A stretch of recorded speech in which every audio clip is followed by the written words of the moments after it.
Bismillahirrahmanirrahim. Assalamualaikum warahmatullahi wabarakatuh.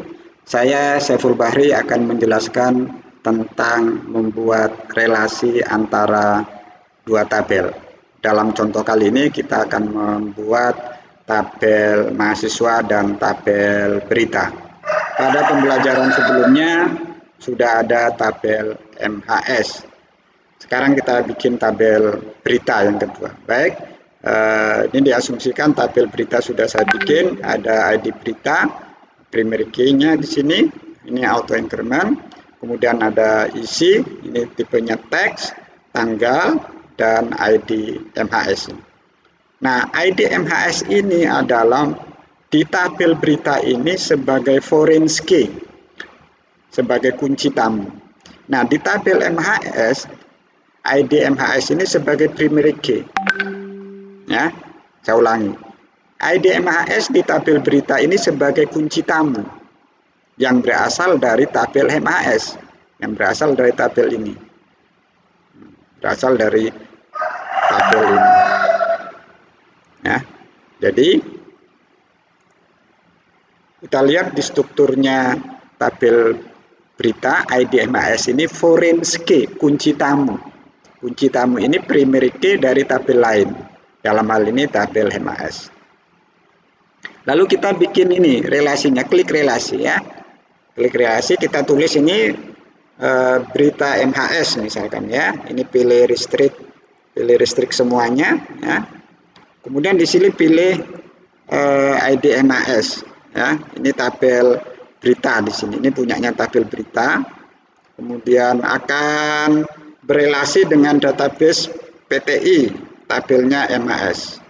Ya. Pilih MHS ini, jangan berita lagi karena ini dari berita yang dibuka tadi. Nah, saya ulangi, ini tadi yang dibuka adalah tabel berita, sehingga yang kita pilih adalah foreign key-nya. Ini foreign key dari tabel berita. Nah, kemudian pilih database-nya PTI, pilih tabelnya MHS. Ya. Nah, di sini hanya keluar satu di sini. Kalau ini dipilih berita, di sini keluar, nah, gitu ya, keliru. Nah, jadi di sini MHS. Jadi berita ke MHS. Nah, ini adalah primary key-nya MHS. Oke, kita simpan ya.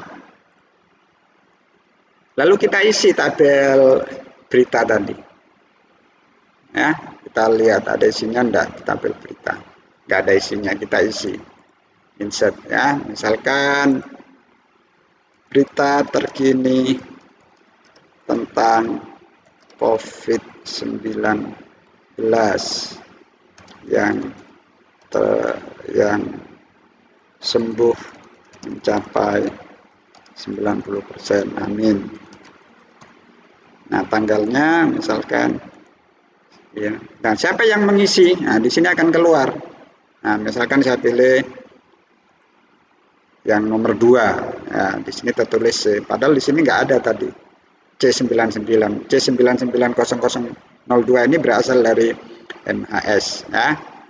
Dan berita yang kedua misalkan perkuliahan hari ini diliburkan, diganti dengan kuliah online dengan MS Teams misalkan. Tanggalnya misalkan tanggal 10. Siapa yang isi? Misalkan mahasiswa yang nomor 1. Oke, kita simpan. Nah, kita browse. Nah, kita lihat. Nah, di sini ada 2 berita yang diisi. Pertama diisi oleh, nah ini ID mahasiswanya keluar C9902, yang di sini keluar C9. Berarti tabel ini sudah terrelasi. Baik, ini tabel berita ini berkaitan dengan MHS. Oke, kita lihat sekarang, kita buktikan. Tabel mahasiswa ini sudah berkaitan dengan tabel yang berita. Kita coba delete ini, nomor 1 kita delete. Ya, kita delete ini. Oke. Do you really, apakah betul-betul akan menghapus yang nomor 1 ini dari tabel MHS? Oke. Nggak bisa, cannot delete. Ya, tabel ini nggak bisa di delete. Kenapa? Karena tadi sudah ada di tabel berita. Nah, ini keuntungannya relasi. Ya, jadi karena tadi kita milihnya relasinya itu adalah ini, ya, relasinya tadi kita milih on delete restrict dan on update restrict. Tapi kalau kita milih no action ya bisa terhapus, ya, seperti itu. Jadi ini yang perlu dia perhatikan. Semua ini adalah di dalam teori database. Nah, ini harus di-setting, dirancang dari awal. Kalau Anda sudah berhasil men-setting dua tabel yang berelasi ini, maka dalam pemrograman di PHP nanti akan menjadi mudah. Demikian sekilas tentang membuat tabel yang saling berelasi. Ada primary key dan ada foreign key. Semoga bermanfaat. Assalamualaikum warahmatullahi wabarakatuh.